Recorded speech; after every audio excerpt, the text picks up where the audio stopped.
massive difference. Because when you honor every step on that journey, you get the fuel to keep on moving. When you take every step and every flicker of light that's within that step and, cover it with hope, it gives you the power to keep on moving forward. And that's what's most important, the way I look at it. Yes. I want you to go along and tag and give us your comment if you're enjoying this interview with Peter. We are talking to, the CEO of Mandulis Energy in Uganda, but also a company that's a subsidiary based in the United Kingdom and many other parts of the world. It's not just a small organization living in Uganda, but actually sprouting out of the UK to Uganda and to many other parts of the world. And you will understand why Peter is on the show today, because you nominated him to be on the show. And Peter, they wanted to understand. Let's talk about Peter and how you became the CEO. But before you get there, we want you to tell us, what is Mandulis Energy? What are you doing? Why do people think that the work you're doing is okay? And how is it touching lives of people around in all those areas? You talked about that when we go to the villages, we always find, your name there or the work that you've done there. But there is this whole thing about renewable energy, climate change. Everybody's talking about it, which we are actually going to dive into as we move towards change management and transformation. Let's talk about that.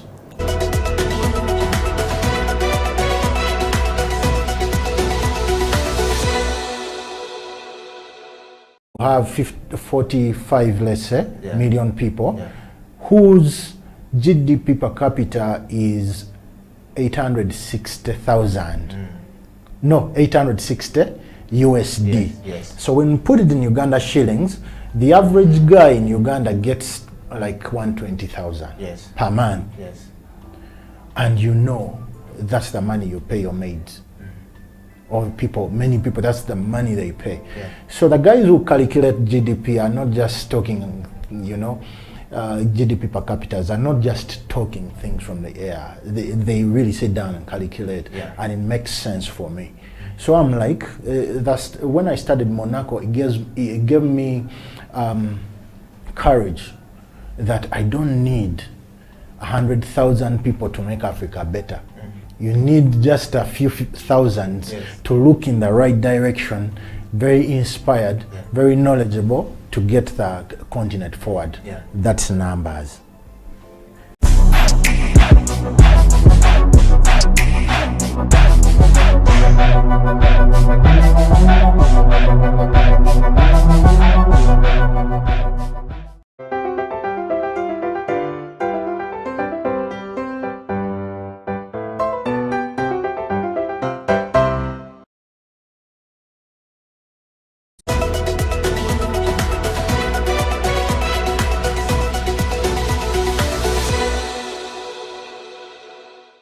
What is Divine Bamboo in a nutshell?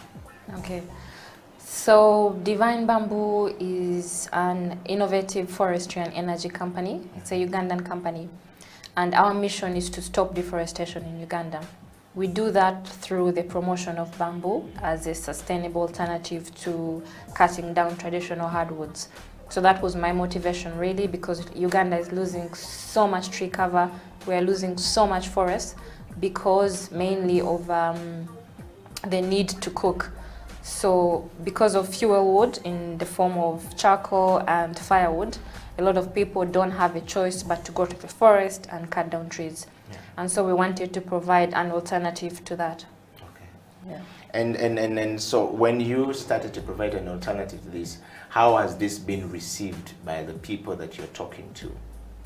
So of course, with any new innovation, it's not straightforward. You don't get the idea today and then the idea is mature. First of all, the business model takes time to develop. And in the same way, the audience, the customers also need time to adapt to the new products and like the new plant in this case. So it's a gradual process, but I would say that we are seeing very positive change. Okay.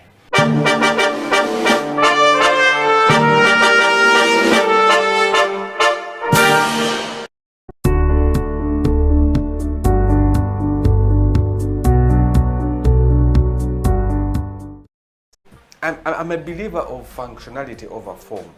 Oh, yes. What will make you function as opposed to what form must you possess? Like you've done all the theories, you've done all these, but I'm a believer of functionality. Now, people will tell you, for academics is not about only just functionality. So we must give you basis, approach, all the things that you need to know. Granted, must they take 4 years? Certainly not. Thank you. So how do we, because you see, time is no longer luxury. And COVID has showed us that. Thank you. So we need to really search deeply and ask ourselves, what do we want? What do we want to achieve with this? And then how do we run the transformation? How do we change? And how do we manage change? I think for me, like I said, until it is painful, you can't.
La plus largement pris après la La pluie largement pris. Après la guerre, La connaissance du français ouvre des portes, des entreprises en France. comme à l'étranger, La connaissance du français ouvre des portes, des entreprises en France. comme à l'étranger, Le français est la langue de la culture. la langue internationale pour la cuisine. La mode, les théâtres, les habitués, la danse et L'architecture, le français est la langue de la culture. La langue internationale pour la cuisine. La mode, les théâtres, les habitués, la danse et l'architecture. Oh, oh, Oh, I love France. oh, oh, Oh, I speak French. oh, oh, Oh, I love France. oh, Oh, I speak French. I love French. Oh, I love I French. love French. I speak French. Oh, I speak I French. speak French. I love French. Oh, I love I French. love French. I speak French. Oh, I speak I French. speak French. Oh, Oh, I love French. oh, Oh, I speak French. Venez, apprends le français. Venez à l'Alliance française. venez, venez, Venez, apprends le français. venez, venez, Venez à l'Alliance française. venez à Kamocha. Venez, Ou apprends le Kotosi. français. Blood Sekande. Venez à l'Alliance française. Venez dans la grande famille. Venez, oh, Apprends le oh, oh. français. Venez mes amis. Venez à l'Alliance française.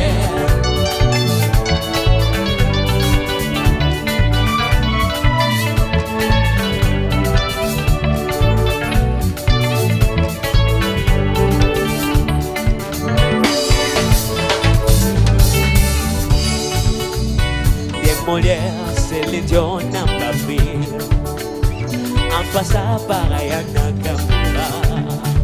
Pourquoi tu penses que les Français tirent la internationale? Que tu sois formé le tour du four du plaisir. Dis-moi le mot d'Anna et là, En pleine évolution. Venez, Venez, apprendre les Français. mes amis, venez. Venez à l'Alliance française. La langue française, Venez, la langue de apprendre les paix, Français.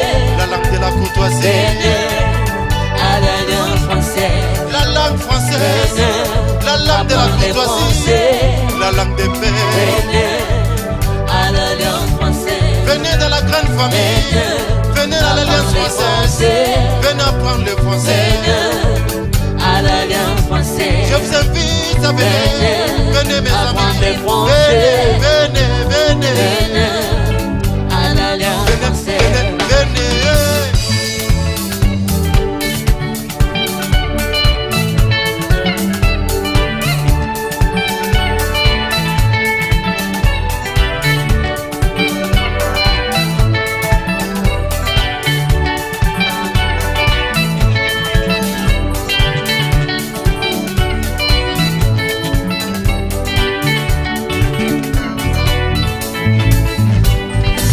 Tout le monde parle français, Parlez français. parle français. Parlez français. Everybody parle français. Parlez français. Everybody, Bina Moke, Bina Moke, Bina Moke. Bina Mouké. Everybody, Bina Moke, Bina Mouké. Bina à gauche, Bina à gauche. Bina à droite, Bina à droite. Bina devant, Bina devant. Bina derrière, Bina derrière. Bina devant. Bina devant. Parlez français, Parlez français. parlez français. Parlez français.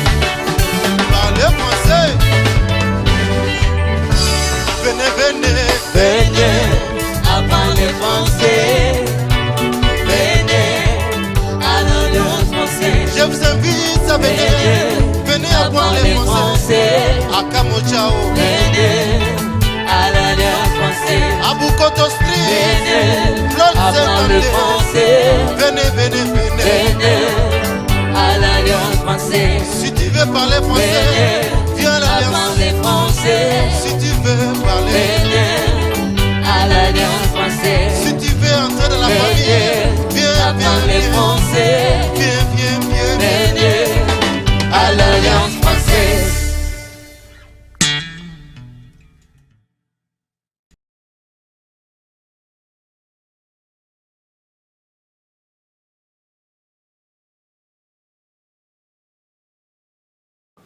You see, I think there's been a lot of growth and transformation. I appreciate the work national IT authority is doing, and also, of course, they come up with policies that people are supposed to comply with. You know, when it comes to IT, with cybersecurity, like I said, we have a layer of compliance and governance, whereby government will come up with policies and say, okay, we need you, each and every person should have at least a basic thing, which is antivirus on their devices. Because at the national level, they have what we call cyber threat intelligence, whereby I think UCC has a solution. Because I remember I was involved in that tender for procurement of a cyber threat intelligence solution, whereby we could be able to identify this is a new attack, it's coming from Russia, it's attacking our bank here, then they could be able to block that traffic at a national level. Well, the government is doing something. But then also, as individuals, like I said, we need to also be vigilant. Because the government will not be able to understand which new VPN client has come up, or which new VPN solution has come up, probably because they will not know. But for you, go ahead and download it and install it on your device.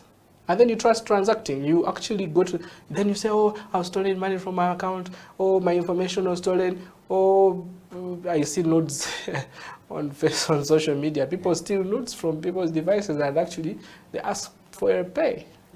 Someone says, if you don't give me $100,000, I'm going to publish your nonsense on the cyberspace. You know, so people need to be vigilant. But of course, the government is also doing something.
Welcome to the CEO Bench. This is House of Talent Television. My name is Eddie Okila, and this is the CEO Bench on this very fine day, morning, afternoon, night, depending on which part of the world you're actually watching the program from. Welcome to the program. Now, today, particularly on the CEO Bench, is a very interesting discussion. Is a CEO who wears a coat of many colors. Born in the northern part of Uganda. The first time I interacted with him, the grandmother said, Buru Nwalomach. I never understood what it meant, even though I'm a native of that area. But I learned later on that it meant the ashes that gave birth to fire. Now, you are just about to have the best CEO Bench interview of a lifetime. The man has been an aeronautical engineer. He's branched into investment banking. He's been in the ballroom dancing. He is the champ himself, as well as the man who is in renewable energy space, and now dealing with the issues of climate change. The only African man speaking at the French event that is happening in Uganda just because he speaks French. Pete, welcome to the program. Awesome. Thank you very much. Yes, we have to spread the love first. When you do this, you spread the love like this. Yes. Awesome. Yes. Fantastic. How are you Indeed. today? Doing great. Most grateful. Well, most grateful. Welcome to the CEO Bench. Yes. We want to start this program from a very lighter note of knowing who you are. Awesome. The CEO Bench exists to bring people like you onto the program to share with us the life journey, the journey of leadership, self-leadership, change management, and transformation. And particularly on this show, you are here because you are nominated overwhelmingly from all across the spectrum. The climate change people nominated you all the way from South Africa.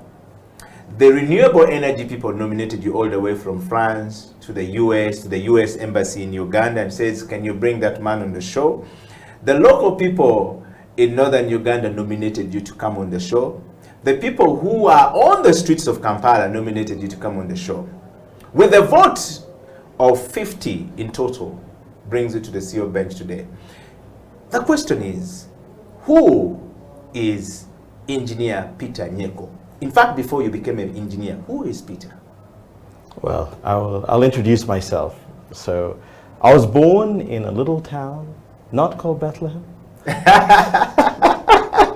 called Kitgum in northern Uganda. Yes. And my name is Nyeko. Okay. Yeah. Meaning? Meaning the one who laughs. Yes. Yeah, my name is Nyeko. That's my name. I come from northern Uganda, from Kitgum, and yep, I was born many, many years ago, you know, when everyone in Uganda had hair like this. Yes.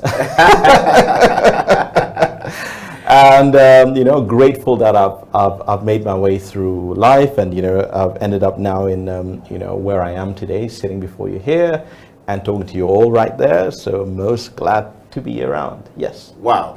Peter, are you Ugandan?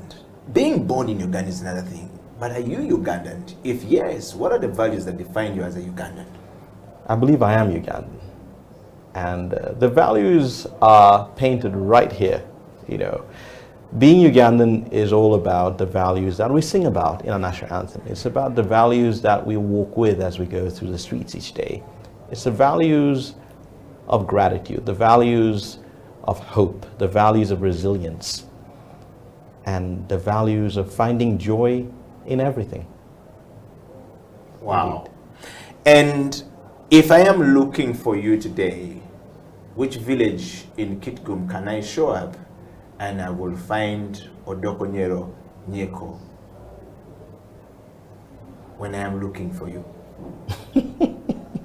I don't think there's a particular village where it's possible to find me. I don't stay in one place. But I guess if you do go to certain villages across Uganda, you will probably find, you know, the impact of my work and the work I do with my colleagues at Mandulis Energy. Yeah. So a lot of the work we do is in Noya district. That's where we actually started from, and that's where we've got, you know, a number of establishments set up, renewable energy establishment. We convert waste to energy, as well as you know, making the most of the sunlight that we do have to make energy as well, and provide value addition to the farmers around us. We are also working in the refugee hosting ecosystem. Uganda is a great place, hosts over 1.5 million refugees, and so we work in Lamo district. We also work in Kiriandongo, we work in Adjumani, and we're about to start working in a few other settlements as well. But our work takes us now not just across northern Uganda, but also across significant parts of western Uganda, where we are looking at wherever there is that interesting confluence between the tourism industry or the conservation ecosystem, the refugee hosting ecosystem, and the agriculture ecosystem. That's an interesting triangle, which is so Uganda. And in between all that, there's an opportunity to always make a difference, figure out what the needs are, and have an awesome time, you know, curating solutions in tandem with the community. Yes. Peter, thank you very much for that very interesting, you know, background of what you do. I want to take you a little bit back. You know, most times when we see people rising to position of leadership, of power, as we call it in a political space, we don't know where they're coming from, and we don't know what they have done before, what they have been through in life. So we just simply see them on the streets of Kampala, dressed nicely, looking good, putting on Ugandan. You're always carrying Uganda everywhere you go, but we don't know, where is this person? Who is he? Where has he come from? What does he do? You know, I want to take you back a little bit, digging deep into your personal life a little bit. Growing up as a child or being born to your parents, did you write an application to be born to Mr. Nyeko? I suppose Mr. Nyeko is your father's name. If not, what are the circumstances that brought you to life that you know, you can remember growing up as a child? Awesome. I believe, you know, if there is a place where people stay before they come to Earth, Yes. I guess I'd probably send an application in and work, you know. I think of all the tracks of life one could go through, I'd rather have that one. I am most grateful for everything that the world has, you know, blessed me with. Yeah. Every experience. I don't believe any experience is a bad experience. Yeah. I don't believe any experience is a painful experience. I believe every experience is a learning experience, a nurturing experience, and a growing experience, and an experience through which one can be blessed to be a blessing at some point. Yeah, that's a wonderful one. And I want to take you straight to, how did you, as a child, if you visibly remember, what did you want to be in life? Well, if I go back, I think I looked at two things as a child. I thought about, you know, I looked up to the skies and I'd see the stars and, you know, see the airplanes flying over. And as I was there, you know, with my dad, you know, looking after the cows, or with my grandma going fishing, or with my grandpa farming, I'd look up and go, wow, what are those things up there? And then someone told me, you know, that's a space station. Go, okay, interesting. And what else is up there? Well, those are stars, and those are airplanes. I thought, well, it would be great, you know, to figure out how those things work. Yeah. And so I guess that was one interesting, you know, passion of mine as a little kid, you know, figuring out how aerospace vehicles work. And I guess that wasn't, you know, something which excited me a lot. Wow. You said the two things. So how did you end up there? You were fishing with your grandmother, you mentioned, and farming with your father, and grazing with your grandfather. Why were you not able to pick one of these from these, you know, three different distinct people, and then you ended up in the things that are up in the sky with all this interest? What was the motivation like? Was somebody an aerospace engineer? Was somebody thinking about the things up, or it just came to you? It's, you know, back then we didn't have Wi-Fi, we didn't have mobile phones, we didn't even have phones, you know, or television. We just had nature, and that was great. You know, and we had stories around the campfire, around you know, around the hearth every evening. We'd sit down and talk to each other. You know, we lived quite close to national parks, so every now and again a lion would hop over and, you know, grab a cow and go and have supper as well. So we shared with the lion. So it was being at one with nature. But what was important in all that was, you know, allowing one's mind to imagine, allowing one's mind to run, to fly, to really go as far as one's mind could possibly go. And if I think of looking at things from the space going down, I could still look down and figure out what's going on, you know, on the fishing side. I could look at what's going on the farming side. I could look at what's going on the grazing side, because when you're up there, you can see everything. But it also helps you appreciate how special the earth is. And yeah, so that's I'm most grateful for that natural environment that any kid in a rural village in Uganda or any other part of Africa right now has, that where you see every star. And I believe there is something special about that. Wow. Peter, just before we take a break and then we dive into the self-leadership and going up, take me through school. Were you homeschooled by your parents? Were you, you know, educated by your grandmother who spent more times? You were the firstborn of your parents, having been through so many things according to you know, the background check when I did with your mom, with your father, when you were nominated, I did reach out to them to say, tell me a little bit about this gentleman.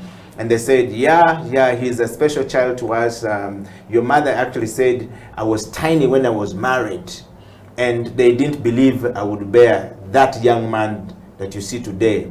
And then took a long journey for me to actually get one. But my mother-in-law looked at me differently. When you hear that story, growing up, what does that make you feel like? Grateful. Gratitude is the most important thing to me. Gratitude to be on earth, gratitude to have parents, gratitude to have family, gratitude to have friends, and gratitude to have a country to call home. And that's the most important thing to me. Wow. And the CEO bench would want you to talk about that bit of education. A lot of times we hear that grandmothers paid a lot of respect in teaching and shaping the livelihood of their grandchildren. Yes. And we don't know what kind of education they have gone through, or they were taught, or what was going on. And at one point she termed you, her grandchildren, as Buro Nywalo Match. We never understood what the context was. Perhaps would you explain that as part of your education and dive into your life of becoming a journey of becoming an engineer as well? Awesome. So my dear grandmother and my dear grandfather, who's departed now, I mean, they were some of my very first teachers. And what I learned from them was the importance of thinking, of seeing, of listening, of feeling, you know, and that's what science is all about. You know, you've got to know what's around you. You've got to ask questions and never stop asking questions and always seek. And so when I'd sit down with them, I remember they would never, you know, tell me to stop. I'd keep on asking, you know, and you know, we'd keep on going, and why, what, and so on. But that's great. Yeah. But being in nature was great. You know, it helped build, you know, in my childhood a yearning for understanding the science of nature and figuring things out. You know, of you know, being inquisitive, of exploring things, you know, looking into the unknown. But also a value for the importance of people, and the importance of caring for people, and the importance of being grateful. Yeah. And that's kind of helped me become who I am now, and it's kind of helped me become who I may become as I move on, because the story of learning, that journey never ends. But we always go back to our roots. We all go back to the, you know, to the source as we grow and as we find the nurturing power within. Yeah. It goes back to that. Wow. And my grandmother talked about, you know, Buru Onywalo Match. Ashes gave birth to fire. And that's quite interesting for me in many ways. Mm-hmm. You know, in any of our lives, we may have been through a point where it felt like, you know, there were a lot of ashes around. But ultimately, you know, going back to the science of the hearth, you know, the fireplace around which we all sat each evening, you'd always find the ashes still there. And in those ashes would be one or two embers, you know, just kind of covered up. Mm-hmm.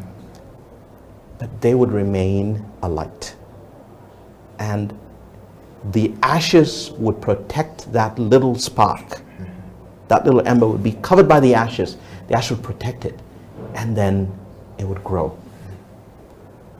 When you now add more wood to it, it would then spark and the fire would be reborn. So those ashes are actually, you know, a blessing more than anything else. It helps keep those embers burning and gives birth to a new fire, even brighter than the one before.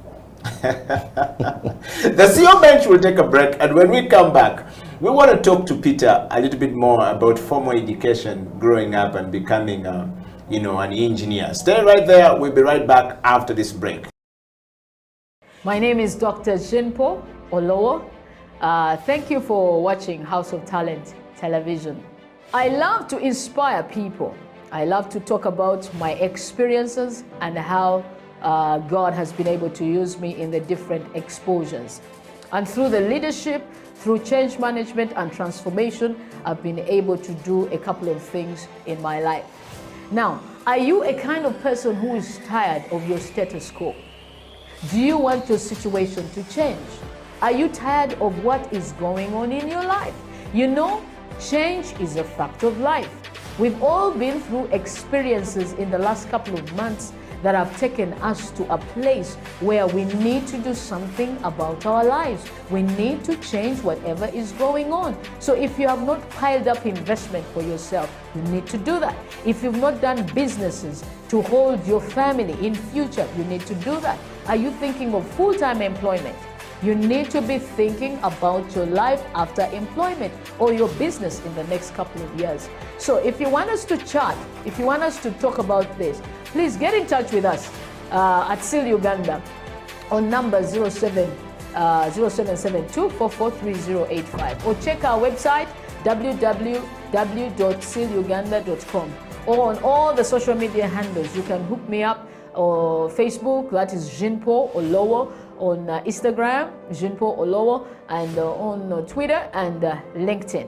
Then we can chat a way forward with you. We can help you, we can coach you, we can walk with you this journey of financial freedom. Thank you.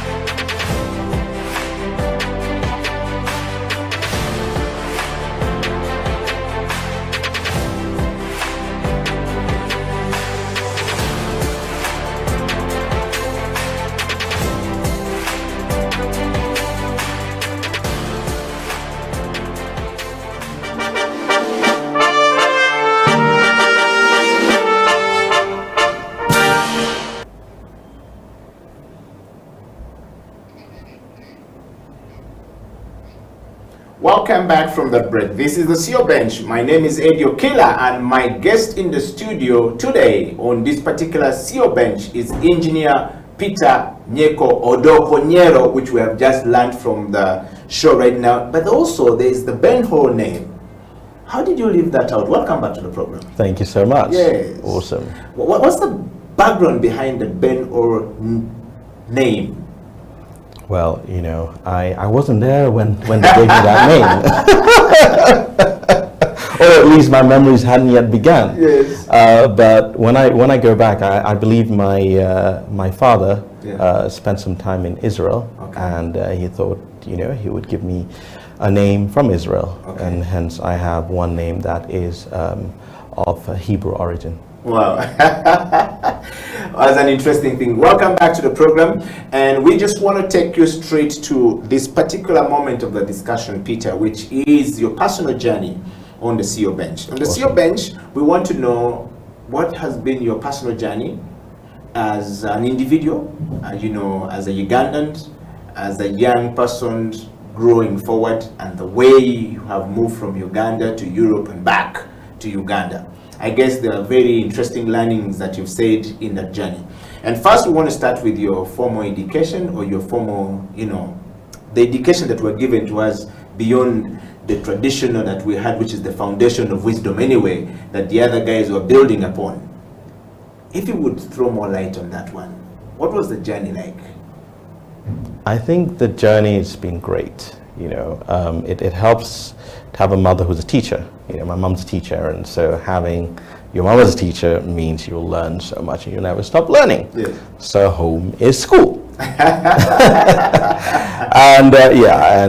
so that's been the biggest blessing ever, having my mother as a teacher with regards to everything, you know, academic, kind of growing up, English, literature, you know, having my dad as a teacher for science, economics. So kind of having parents who are teachers has made a massive difference in my life growing up. So I mean, obviously, it was great to be, in formal education, and being in a school and having friends and other teachers and so on. But I believe I've learned more from my parents, with them being teachers, as well as, of course, all the wisdom I've learned from my grandparents and the ecosystem within which I have been blessed to grow up. Wow. Yeah. Well, we're talking to Mr. Peter Nyeko, or Engineer Peter BenHur Nyeko Odokonyero, as we have now learned the new name, which means a lot of things in the process and in the background of Peter as an engineer. Peter, becoming an engineer, how did you become an engineer? Let's dive into it. Awesome. I believe kind of going way back to earliest memories, Yeah. as a little toddler, looking up to the stars and wanting to know what happens there. I think in one of my many question and answer sessions with those around me, I've tried to figure out, who's the person who made that space station? And someone told me, well, that's an engineer. I was like, okay, great. What must one do to become like that? And they went, well, you've got to enjoy mathematics, and science, which I didn't. But growing up, I didn't enjoy mathematics and science so much. I have always been more of an artist, so I've always enjoyed literature, poetry, music, art, history, geography. So science was not really my best friend, and maths was certainly not my best friend.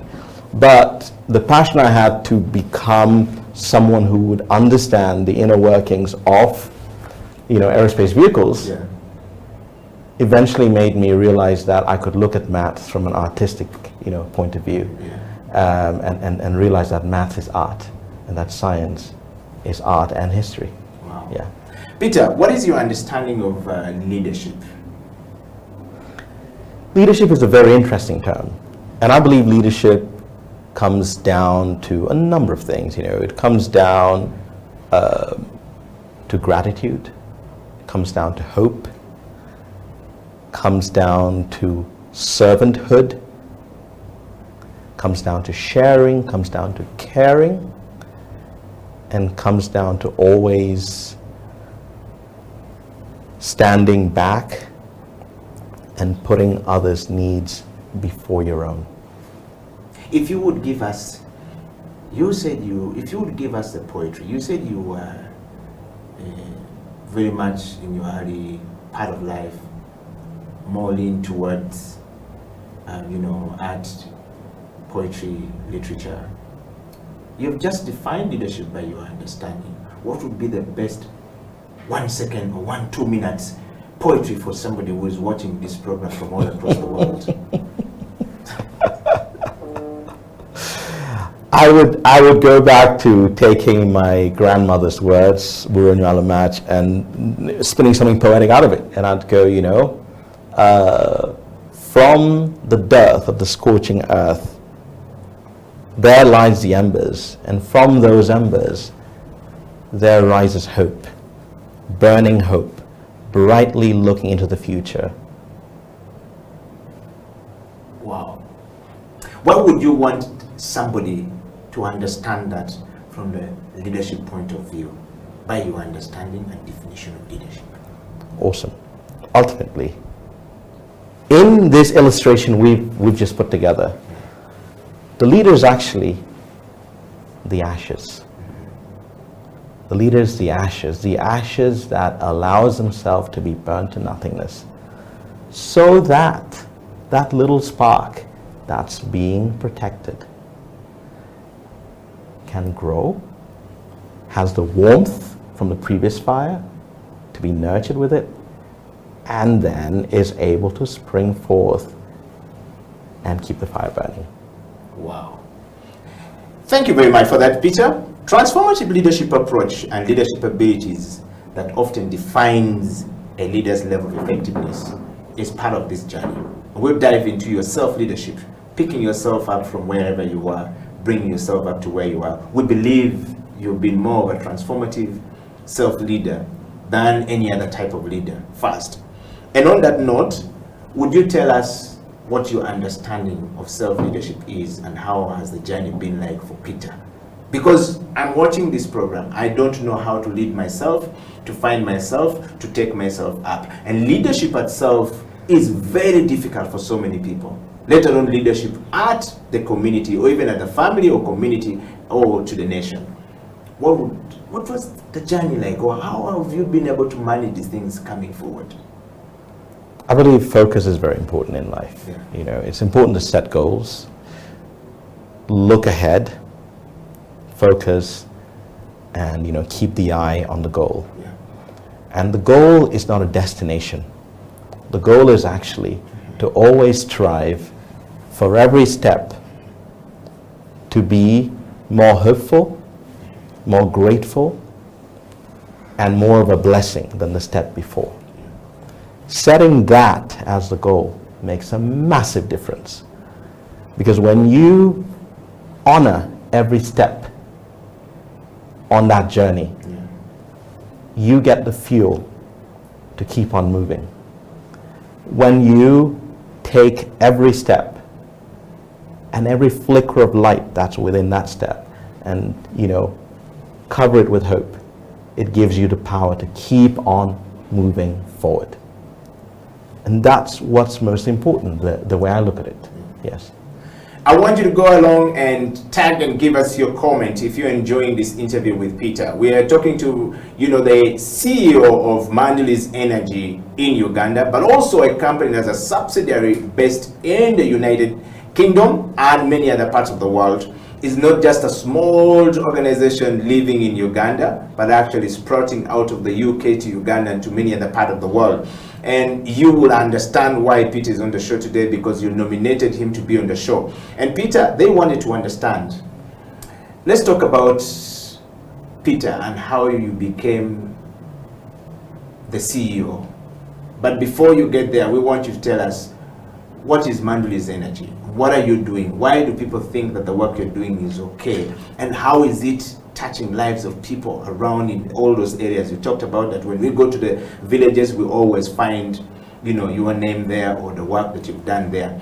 But there is this whole thing about renewable energy, climate change. Everybody's talking about it, which we are actually going to dive into as we move towards change management and transformation. Let's talk about that. Awesome. Thank you so much. So Mandulis, I'm grateful to be part of the team at Mandulis, grateful to have led the team at Mandulis as we grow. And so at Mandulis, we basically focus on, delivering renewable energy that is affordable, sustainable, reliable, and can be used for productivity. And when we think about renewable energy, we don't think about one type of renewable energy. We think of all different types of renewable energy that can make a difference. So we work with waste to energy, so agricultural waste to electricity, agricultural waste to cooking fuel and heating fuel replacement. We work with also things like kind of animal waste, like cow dung and others, to produce electricity and clean cooking and heating fuel as well.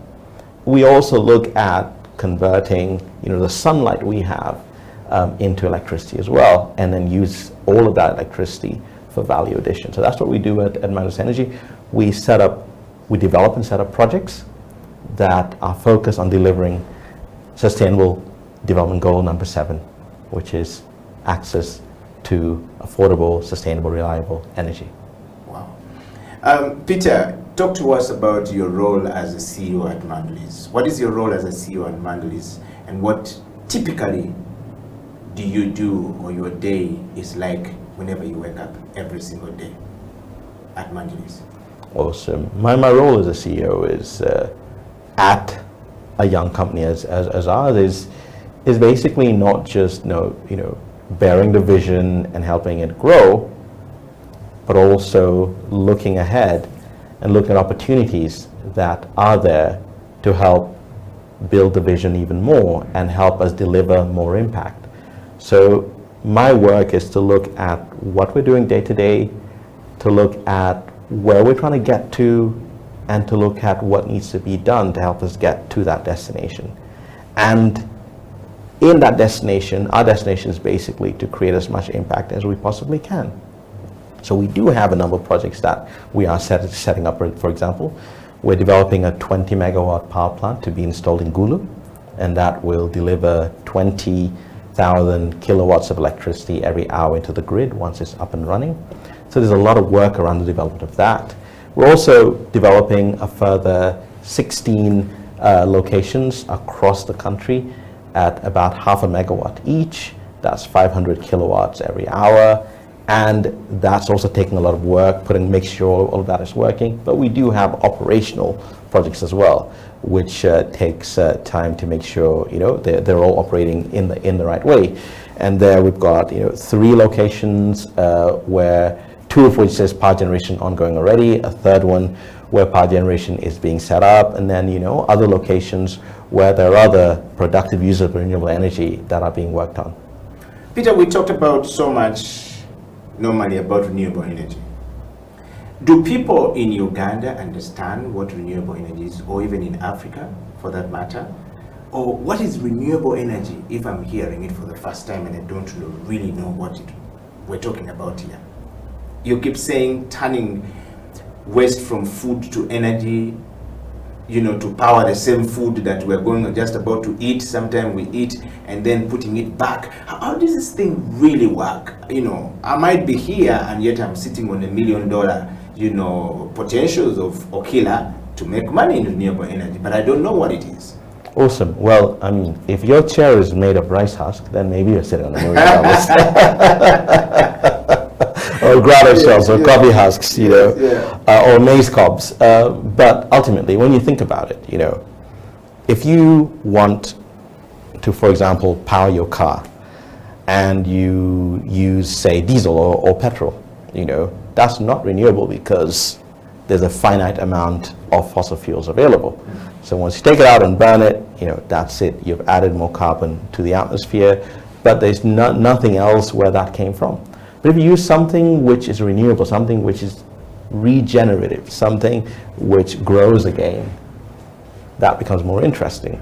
If you think of sunlight, which is always going to be there, if you think of agricultural waste, as long as you have agriculture, as long as you have rice, you will have rice husks, which take a long time to decompose. And so if we take those rice husks and convert them into a gas, hydrogen, and the hydrogen can work in your car, or into another gas like syngas that can work in your diesel generator instead of diesel.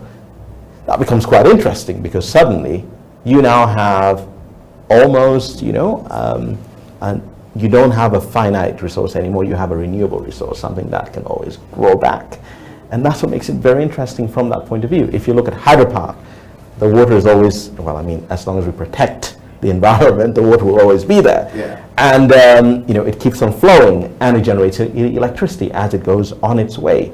When we look at wind power, the wind is blowing and we get electricity from that. Then we can use that electricity to even charge batteries and power electric vehicles like Kira EV, down in Ginger and so on. So it is possible, and I'd say Uganda definitely knows a lot about it because Uganda is one of the most green places around.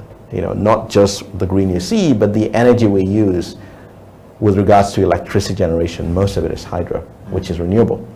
We're one of the few African countries where there's electric vehicles being manufactured in Uganda already. You've got Kira EV in Ginger that's setting up a massive factory to manufacture electric vehicles. There are other companies, like Zembo, like Butterworks that are actually making electric vehicles as well. So Uganda is very interesting from that point of view. And if you go around Kampala right now, there are electric butters riding around. Yes, that are charged. I've interacted with some of them. Exactly. Every 60 kilometers they're yes, yeah. And they're all powered through solar. So Uganda is actually making a move forward. And what's exciting about Uganda is the fact that still a lot of Uganda doesn't have access to regular, electricity. A lot of Uganda doesn't have access to sustainable cooking fuels. That's an opportunity. And what's exciting here and what we've learned from things like mobile money is that when there's nothing or where there's nothing, you can leapfrog to the very best. If there's no transport, you can go straight to a Tesla. Why not? If there's no, electricity, Why not go for a solar biomass hybrid powered mini grid system like one of the ones we're setting up right now?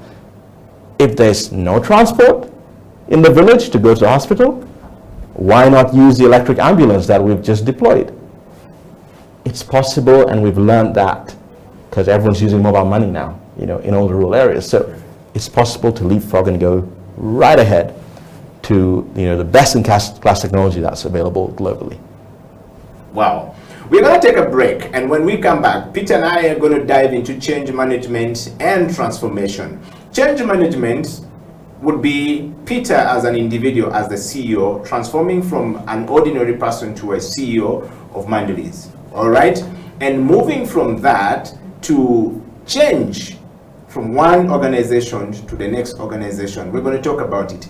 And we're also going to dive a little bit deep about climate change. The change in our environment is happening. The change in our climate is happening. But how are we prepared for it? Perhaps Peter will take us through to the future forecast of what it needs to be and what we need to do to get there. Stay right there. I'll be right back after break. This is the CEO Bench.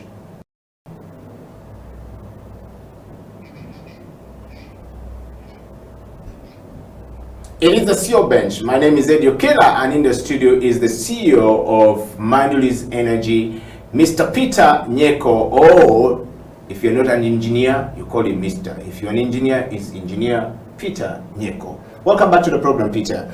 Peter, we're going to dive straight to change management and development within self, business, or a similar organization or a nation. We're going to talk about this. And on that note, I want to drive you straight. After that, we will talk about the control, identification, and implementation of required changes within self, as well as a business, as well as a similar organization like yours or a nation. And we will close this discussion with, what's next for a leader at the CEO level like you and change management level, moving forward or coming out. What do you do when you say, I'm done as a CEO, I'm putting up the boots and I'm going? How would we remember you? What would you have done for us to remember you? Let's dive straight there and go more specifically to my first question, which will be on the climate change. You've been talking about renewable energy, you've talked about quite very interesting stuff, but I want to take you to something more specific to the nomination for this interview, which is the question on climate change. A lot of things have been talked about climate change and across the world, and we don't quite understand it. We in the African continent, we don't know whether we actually understand what it is very much or the context to it, because we have not experienced a lot of change in the climate, but it's coming. And you can see that the sun is beginning to become hot at certain hours, but in Europe, it's quite understood. Perhaps, Peter, with so many billionaires and governments across the world or bodies invested so much in these industries that cause or produce pollutions all across the world. And Uganda is no different, or any other African country is no different from this. The issues of climate change will only seem like an anti-profit call. Normally, when we talk about climate change, it's like an anti-profit call to their investments, and they will always look at it that way. Peter, how do you hope to go about this, addressing their fears as the CEO of Mandulis with your work? Awesome, thank you. So climate change is real, and it's not a case of opinion, but the world has come to realize that it's real. Yeah. Almost every country in the world has ratified, the agreements that everyone has come together to agree that we've got to do something about what's going on, about the heating up of the climate and the earth. And we all know that at a certain point, if the ice caps start melting, if the sea levels start rising, a lot of places we love where other people live will go underwater. A lot of places where we live will turn into deserts. And it's something that we're realizing a lot more even right here in Africa. I went for a little tour a few weeks ago, and I was talking to people in rural areas, farmers, and I asked them what's going on. They went, well, there was not enough rain. Harvests have not come out as well as they should have. We don't know what's going on, but we do know as well that there are a lot less trees than there were before. And we probably all remember learning a few things, you know, in primary school about, you know, the importance of trees to rain. And we definitely know the importance of rain to cultivation. We're a nation, you know, by sun and fertile soil grown, as our anthem says. So grown, sun and fertile soil, the missing link that we know very well is water.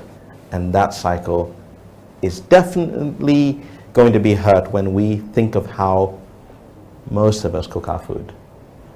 And when we think about the fact that we mostly use charcoal in cities and urban areas, and that charcoal is cut from trees, and then trees are not always planted again, so we're losing our forest cover.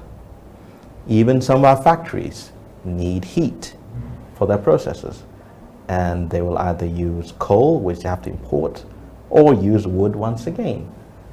So it's actually very important for us to realize that the more of us, because at the moment, you know, according to a study by the Ministry of Energy in Uganda and Mineral Development, the renewable energy side of it, I believe close to 90% of energy that's used in Uganda comes from wood, from trees. Yeah.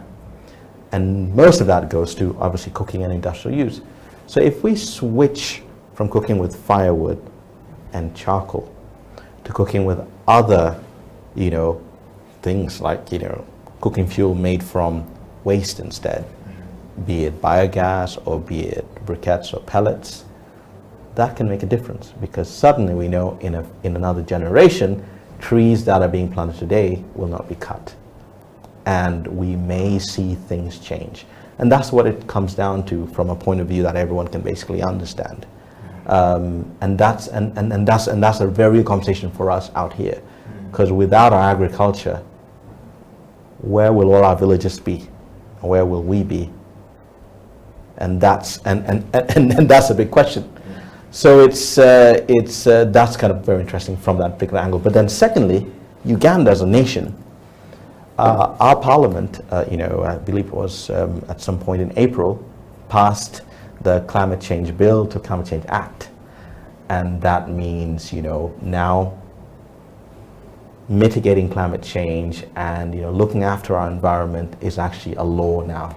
As a Ugandan, any of us, or as someone living in Uganda, we all have an obligation to make sure we are doing what we can to make sure we live sustainably, we protect the environment, we protect the ecosystems, and we help ensure that this Uganda that we live in now, that we say is gifted by nature, will remain gifted by nature for 10 more generations. It's our role to make sure we not just keep it the way we found it, but make it even better than what we got from our forefathers. And that's a challenge to us. And I believe we can. We're talking to Peter, and you're on the CEO bench. You can also have your thoughts coming through. Kisses and dishes are welcome to the CEO. The CEOs on this bench are always happy people. They don't throw a stone. They give back explanation, and that's what leadership is all about. Peter, what a wonderful conversation right there, and that answer that you've given to that question. But I want to take you to my next question, which is, why instead of all working to curb emissions, like the world is all talking about, can't we work on building back forest by planting trees, like in Uganda or in Africa? And if it's the world, like in Europe or Americas, or, you know, the Antarctic, which, you know, Antarctica as they call it, where things are a little bit more difficult, can we just look at genetically engineered trees to increase, you know, the CO2 uptake, as well as the CO2, you know, to remove their fears from, you know, the human beings, as we are saying that the dangers are coming very close than ever before? So it's got to be both. It's got to be both. We've got to mitigate the effects of climate change. We've got to, mitigate and reduce our emissions. Most definitely, we've got to make sure there's less carbon dioxide, in the atmosphere and all the other greenhouse gases. But at the same time, as we change the way we move to, say, electric vehicles, change the way we cook to, say, either electric cookers if we're in the city, or biogas or briquettes, as we make those changes to ensure trees are not needing to be cut, of course we have to replant those that we've cut before. There's a lot of work to do. It's a two-way street, and we've got to make sure we are reducing our consumption in ways that destroy the environment and destroy the earth, while at the same time healing and correcting what was previously damaged. When we do both together, then we have a fighting chance of handing on to those who come beyond us a better earth than what we got, and not a worse one. Wow. Peter, why is climate change that we are talking about in big boardrooms all across the world not being explained to a common person like you are doing right now? That just a mere planting trees in Soroti, or in Gulu, or in Lira, or in Mbarara, or in Nakapiripit, or wherever, or in Fort Portal, is far more important than cutting the trees. And making people understand this is actually far more important to, the help about climate change and the reversal of the effect of our negativity or our actions that we're now facing today. Why is this not being explained very easily by the technocrats like you? I don't know why, but all I say is maybe they are trying to explain, but maybe the message is not coming through. Yeah. But if I come to Uganda and localize it right here, everywhere you go, every village you go, you'll find a tree. You'll probably find a tree in a home, and that tree more often than not will be a mango tree. We know that mangoes give us food, we know that mangoes give us shade, and we know that mangoes also sequester carbon and remove carbon dioxide from the air. That's one easy way of looking at it, because as long as there's still a market for mangoes, there's actually money in that as well. You don't have to cut the wood, sell the mangoes. Pretty sure there are a few factories out there that I won't mention that probably import mangoes into the country for lots of reasons. But if we figure out the kind of mangoes they want and need, figure out how to keep them in the right way so that the quality is perfect, the trees we plant in our gardens to green the atmosphere and kind of reverse climate change slowly can actually bring us an income as well as nutrition for the family as well. Not just mango trees, guava trees, orange trees, lots of fruits there that can grow, and it makes a difference. Why not? Wow.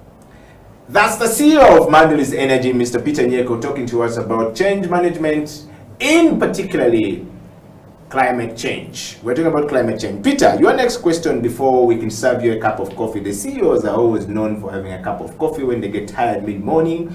Perhaps we have talked to you long enough and deserving of a cup of coffee. But first, we go back to your next question before we can give you a cup of coffee. Matt, be turning a little bit hot in here. Using renewable energy is a great idea, Peter. But it seems like only the wealthy can convert this. When we talk about this, it seems like only the wealthy can convert this. There is Okada in all the streets of Africa now, running. Recently, the English people finally made border becomes the English language. The origin of that language is now here, meaning the man on a motorcycle is called a border. The one who rides a motorcycle and carries people for money as a means of transport. That's how it's defined in the English dictionary. Now, on to this question. Renewable energy is a great idea, just to give you the perspective, but it seems like only the wealthy people can convert this. What can be done to eliminate that so that the alternative energies and affordable to everyone can be something that we can achieve with the help of companies like, organizations like Mandulis to the common person? And this brings us back to the question you asked earlier. If you look at leadership, in the private sector, leadership in engineering, leadership in energy. An energy company, and I speak about every energy company out there, an energy company should think about the people who they're here to serve. And should think about it and think, all right, should I think about the people I'm going to serve and ask myself, what is the ability to pay for my product or my service? Or should I think about it in terms of how can I make sure I help them become in a better place than they were before my service or my product got there? And how can my service or my product help them afford more than what they can afford now? That's what it comes down to. Yeah. It's important for us innovators in renewable energy to make sure we target above all to not only make our services or products bring back, profits, but we should think about it from a point of view of going, great, not only what can people afford, no. If we think about what people can afford today, we're taking where they are and reducing them to a lower place. If we think about where they are and where we can get them to using what we provide, then that changes the narrative totally. So we look at it from that point of view, and we believe that it is actually possible. Not only do we believe, we've actually made it possible already. Every product we deliver, which is renewable, we deliver profitably, but at a lower price than the competing non-renewable product. Every service, even the kilowatt hour of electricity that we deliver profitably and commercially in an ecosystem is cheaper than the same kilowatt hour from any other alternative. And we do all that without resorting to subsidies and more burdens on the taxpayer. But rather, our job is to innovate and make sure what we deliver makes a difference in those communities around us. And that's what needs to get out there a lot more loudly.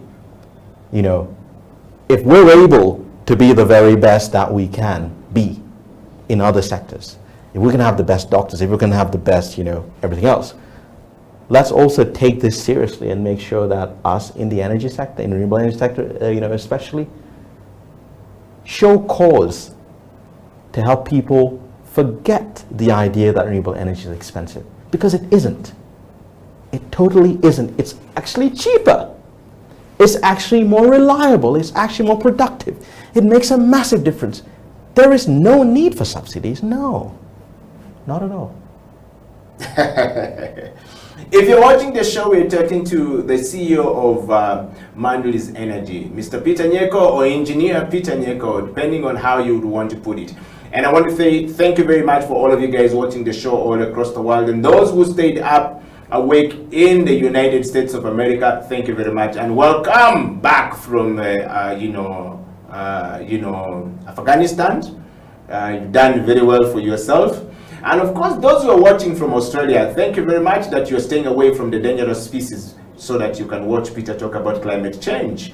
And to those who are watching from the United Kingdom, thank you very much for staying a little bit more with us to actually catch this program. And to my friends in Denmark and all the guys in Sweden, we've got your messages. We say thank you very much. Peter, you've got a lot of votings coming from Ugandans all across the world. There are some Ugandans today we are talking to from Seattle.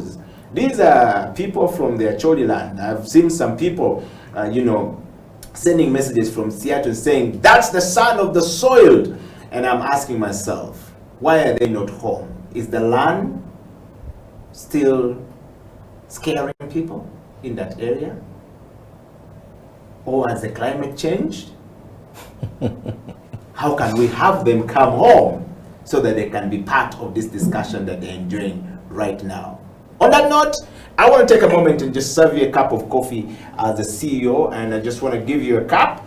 And we're going to toast to this coffee, Peter, while we dive to the next question, so that you don't sweat so much in answering these questions, but apply your mind to how can we get the Ugandans who are living in the diaspora to come back home and be part of this conversation we're having today on the CEO Bench. Awesome. Awesome. Well, you can also serve yourself a cup of coffee from the comfort of your sitting room or from your office, and make sure that you enjoy the cup of coffee. The coffee we're serving today is a testament of making environment a better place for us. It's from Bududa in the eastern part of the country, in Mbale side, and the farmers there have grown this coffee so that the CEO who sits here and drink this coffee can appreciate them. Would you buy the coffee from them, by the way? I will actually do even better, I hope. They would think so too. I will make a commitment to go to Bududa, find this coffee farmers group, figure out what they do with their waste, and help them earn some extra money from their waste. Wow. And also, if any of them spend any money on cooking fuel that is not sustainable, I'll commit to making sure they can access sustainable, clean cooking fuel at a much lower cost than they would have spent beforehand. So the difference is this: going there, buying their waste, they earn money by me going there. Secondly, making sure whatever they were spending before, they now spend less. So if I buy their waste and what I sell to them is cheaper than what they spent before, they're in a better place than they were before I got in. I don't need to hire a consultant to prove that their life is improved. It's simple mathematics. And it's poetic. Yes. Time for a coffee break. We'll be right back after this.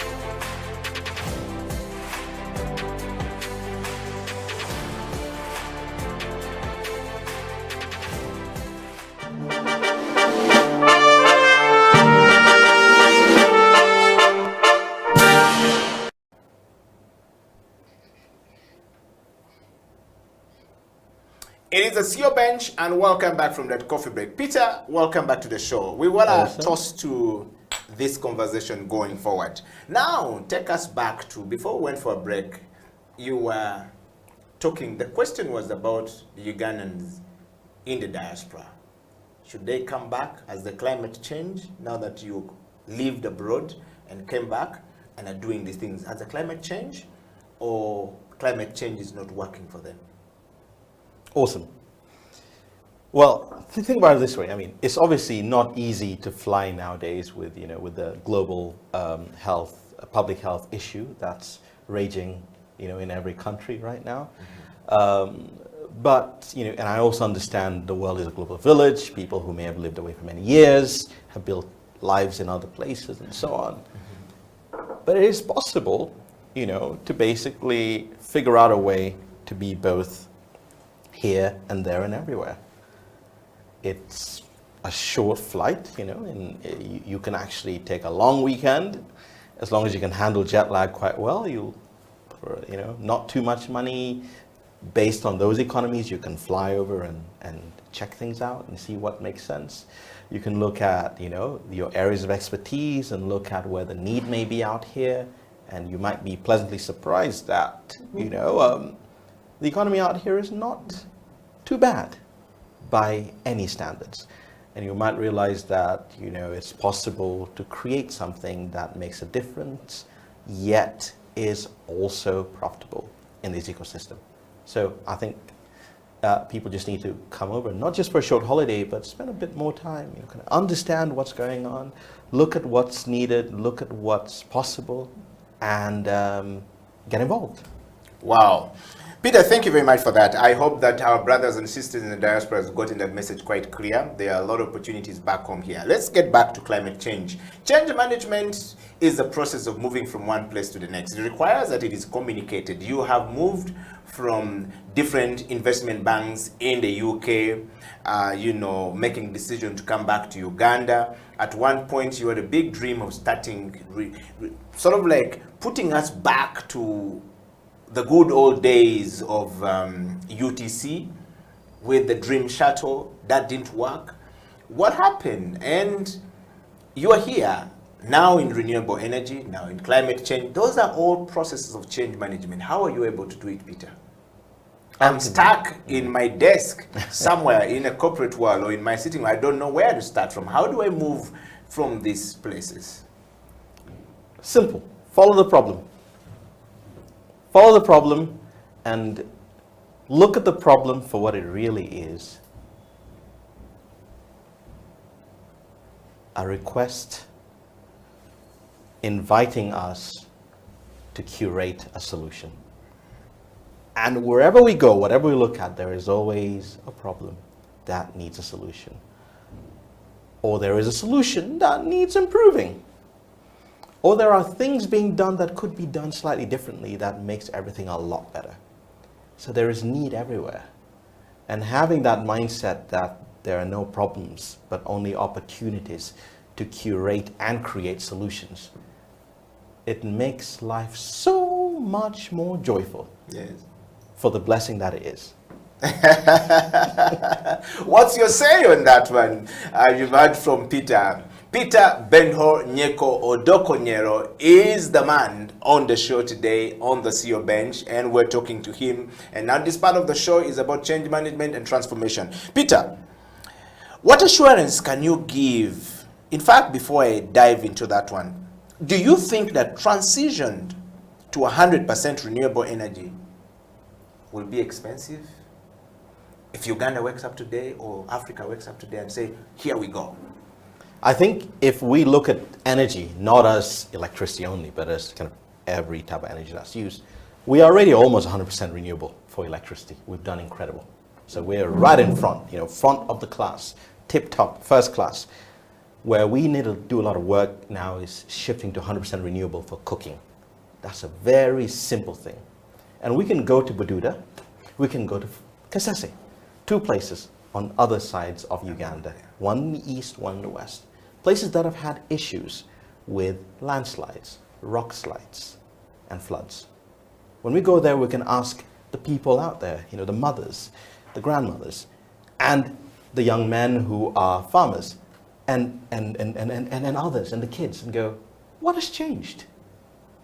Well, we know the slides happened, but what else has changed? And as you sit around, they'll tell you, there are less trees. Okay. We're planting higher up the slope now. Okay. Oh, we're planting non-indigenous trees. Okay. So what does that mean? It means there's a purpose that those trees had.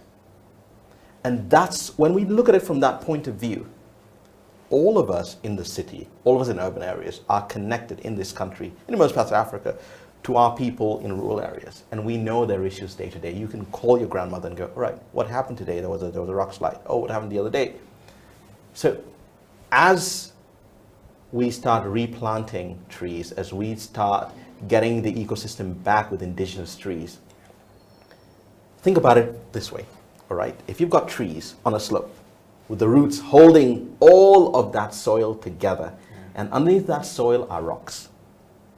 If you cut the trees, and the trees fall down, and the trees become charcoal, and they're used in Kisimenti to make very nice michomo. Now, up there, there's now no more roots to hold the soil together over the rocks. Yeah. When the rain falls, the rocks come down and destroy everything below it. Yeah. If we don't grow food in a sustainable manner, and we use a lot of non-organic fertilizers, we basically destroy the soil, and we don't do crop rotation by planting beans after maize and so on and so forth. And we decide to plant higher up, again we cut trees again as well. all of that leads to that issue. And in the end, it affects all of us because we're all connected to someone in rural areas. So when we realize in the urban area that the choice we make with regards to how our food was cooked has a direct impact on our people in rural areas, when the conversation changes to that, it becomes a lot more interesting. And when the conversation changes to some from the rural area coming out and telling you in the urban area, please, I don't want a rock to come over my house. Yeah. I don't want mud to come over my house when my kids are sleeping. Please don't use charcoal for cooking. When that's understood, that message can go through and it'll be a piece of cake. It'll be actually a Rolex. As easy as a Rolex. Of Kampala. Wow. Yeah. Peter, on that Yeah. note, what assurance can you give that this is actually doable? That's number one. And there was a lot of rhetoric at the UN climate change talks in Paris about getting to 100% clean energy by 2050. I think the Donalds received a fair share of it, and so was the Obamas.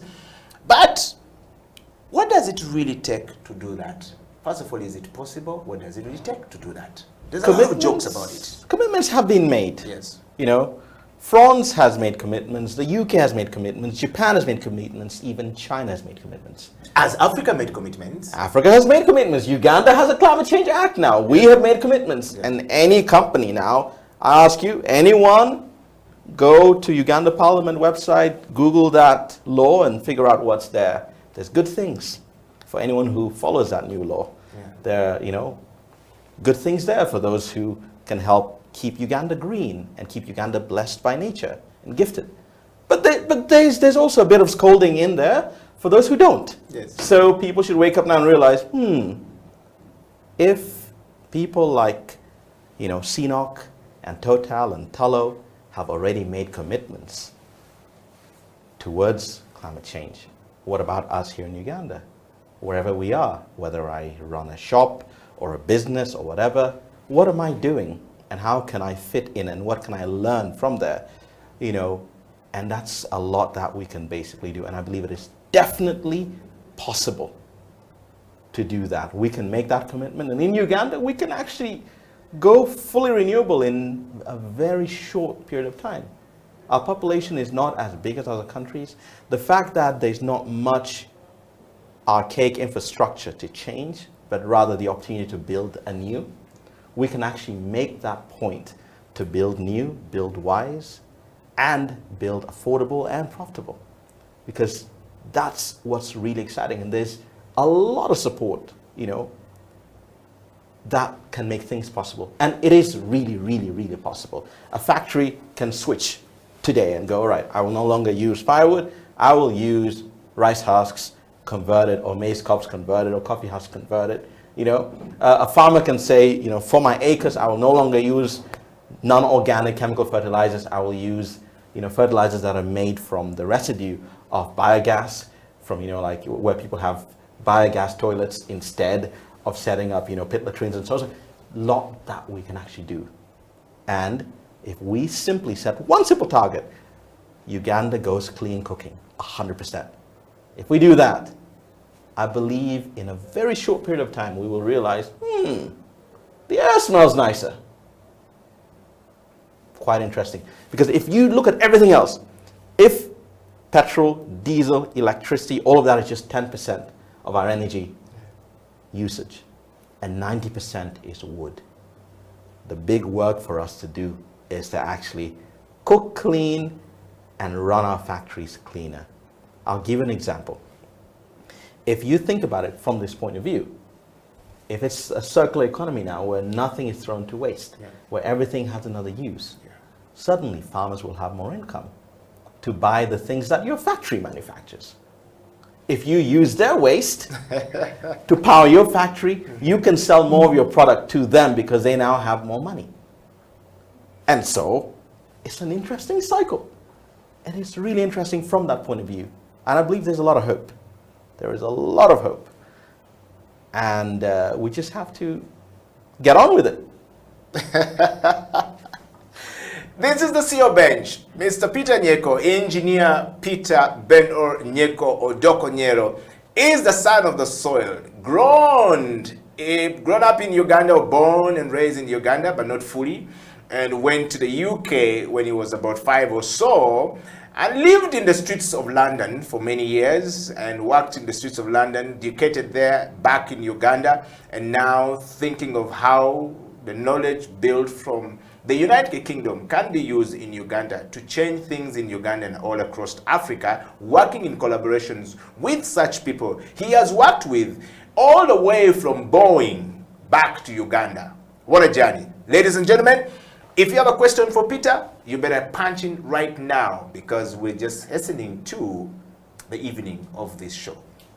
Peter, do you think that the recent floods in Uganda, as well as, you know, in Chennai, India, are a result of climate change? Think about it this way. What is climate? And if there are floods where there were no floods before, or if there are floods to an extent where there were no, different from the extent before, then there's definitely a change happening. And if we think of the climate and the environment, the ecosystem, then it has changed. So the fact that it is because it is. Yeah. Well, if you get it, you get it. I know Peter's just given us that. I told you he's more of an artist than an engineer. And then engineering is about solving problems in our community, in our society. And those who've studied engineer, we respect them because it's about finding solutions to the problems and giving solutions to the problem. Peter, as we go to the final close of the show, we want to wrap up really quick because of your time. And we want to say thank you to everybody. But will your plan effectively help the drought in the northern Uganda and any parts of the country in Africa, in Uganda and across the Africa? If at all it works, will your plan help them? And if we have no water to work with, that effectively take out the mode of power, I would like to see why, or rather a way designed to help replenish water sources. From you, Mandulis, the CEO, and the people you're working with. Throw more light there quickly. What's very interesting is, you know, we think based on an ecosystem approach. Yeah. We look at everything that's important. We don't just talk about energy, but we think about what the energy is needed for. So we look at healthcare, you know, that's why we work with electric ambulances. We look at, you know, access to water. That's why we look at, you know, water pumping, water, you know, water cleaning and so on. But ultimately, it comes down to this. Very simple once again. If everyone stops cooking with firewood, if everyone stops using firewood in their factories, everyone stops using charcoal made from firewood, the trees will flourish. When the trees flourish, I believe there will be more rain. And when there is more rain, I believe there'll probably be more water as well. So it's a very interesting one from that point of view. But secondly, when there are more trees, the land, which was previously, you know, losing its grip and swimming down, wherever it may be, that land, you know, that soil can be more firm. And, you know, also the foliage that falls from the trees makes the soil more fertile. The trees, there's flowers, bees can flourish. Bees are very important for the ecosystem. So just simply not cooking with firewood can change all of that for us in this country. Secondly, we've got to think of everyone who currently works in the business of firewood and the business of charcoal. We have to deliver a solution which enables them to still make a living, to still look after their children, to still survive and flourish and thrive. That means delivering solutions which can get waste into cooking fuel replacement through the existing supply chains. So everyone who previously made a living from what we term as non-sustainable solutions switches to sustainable solutions, still makes a difference, still makes a living, but more importantly, thrives even more. Because what you said earlier was the economy might not understand that renewable energy, climate-friendly solutions are actually profitable. They're actually really profitable. When people understand that you can make a lot more money if you don't cut that tree, they will definitely not cut that tree. We already know that Uncle Yes. PK, just down the western side, is reaping money from the city of Kigali from just telling everyone, don't cut trees. And he's become an ambassador to that effect. Peter, well, we're going to bring this to a close. And perhaps this is my last question to you as we close the show. One time I asked a friend of mine in Europe a question about electric cars. We've talked about electric cars for a bit. We've talked about these things. And this was his answer. I asked him, what do you think about it coming from you, Africa? And this is what he said. I'm more interested in autonomous vehicles. I will take a gas-burning autonomous car over a clean electric car any day, any time. In my view, is that possible? So the reality is this. So things have changed, all right? A few years ago, we had December 2015, we had COP21 in Paris, the Paris Climate Agreement, which has been ratified, and it's part of this new Uganda law, which I just talked about. Yeah. And almost every country in the world is on board with that. Yeah. In a couple of months, in November, the whole world is going to Scotland for COP26, and more commitments will be made. In the run-up to that, almost every country has made commitments already, but also big companies have. But most interesting is this. In most of Europe, there will be no more petrol or diesel cars manufactured very soon. And by very soon, I mean probably as early as 2030 to 2040. There'll be no more diesel or petrol cars manufactured. There'll be no more diesel or petrol cars even on the road. So when you look at it from that point of view, even though some people in those communities may not have felt they were fully ready for the shift is happening. And in not too long, that shift will have happened. Even ships are shifting. You know, a massive shipping line switched to biofuels earlier. Even in the aviation sector, which I know a lot about, because that's where I spent a lot of my career before moving into entrepreneurship, there is a shift going on to renewable powered, airplanes as well. So there are a lot of questions that we have to reflect on and ask ourselves as we look ahead and go, if that's what's happening globally, if this is what we've committed to through our laws, let's think about it. And let's ultimately look at it from this point of view. We only have one Earth. We only have the Earth we have. And it's been gifted to us by those who came before us. And we have the ability and we have the blessing to actually make it live on for longer, but also to help make it be a better gift to bequeath onto those who come beyond us, thousands and thousands of generations ahead. Wow. And that will be our legacy as a generation, or as a series of generations to have lived through the world at this point. And that's what's happening right now. And I'm really proud of Uganda for having at least 3 electric vehicle companies already in the country. And I'm really proud of Ugandans for having come on board and kind of made that possible. And I feel we have a lot to share with our neighbors in Africa and in other areas that want to see how it's possible to make things happen at a low cost, despite not having the infrastructure that others have.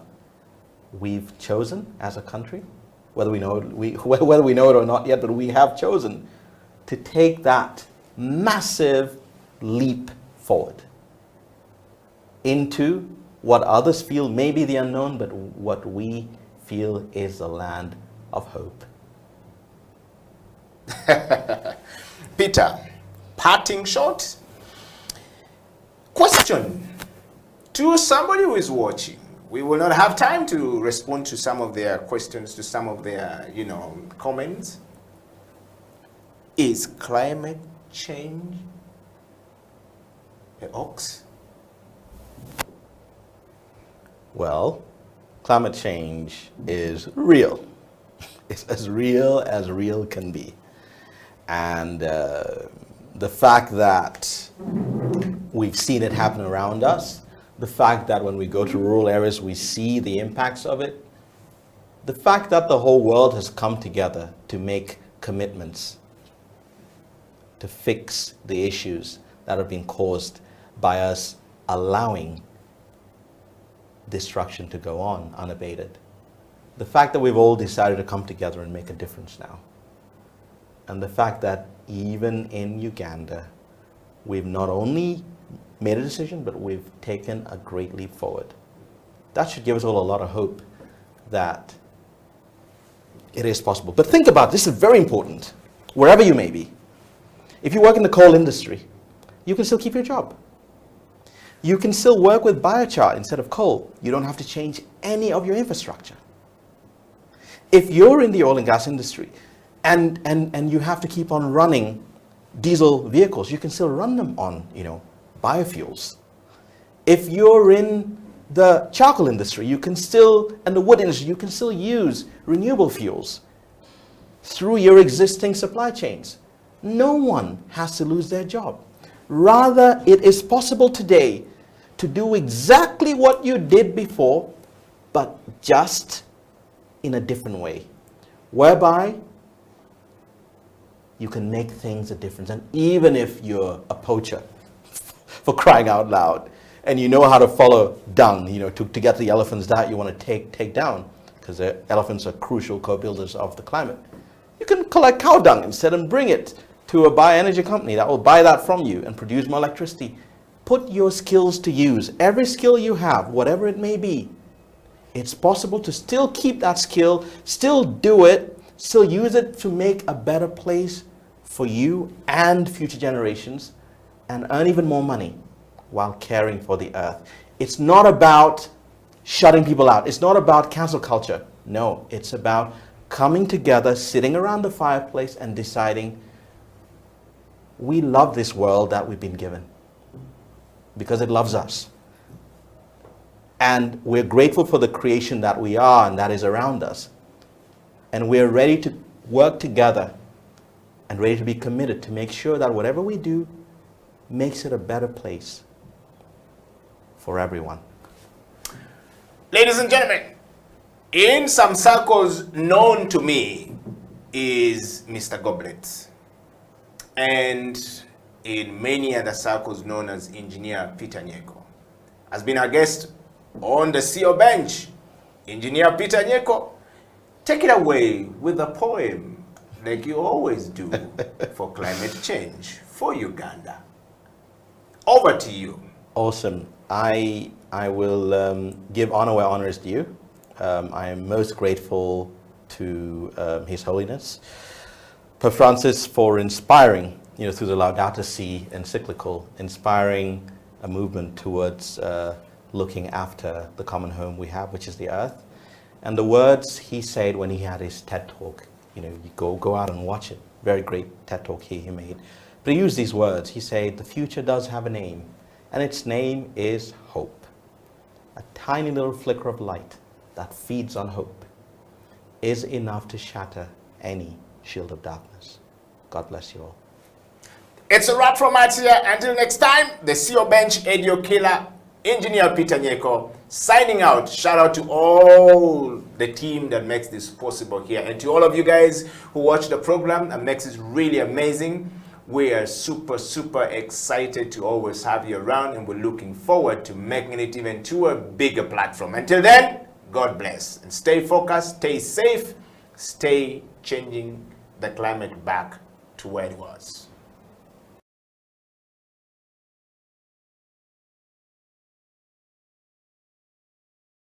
My name is Dr. Jinpo Olowo.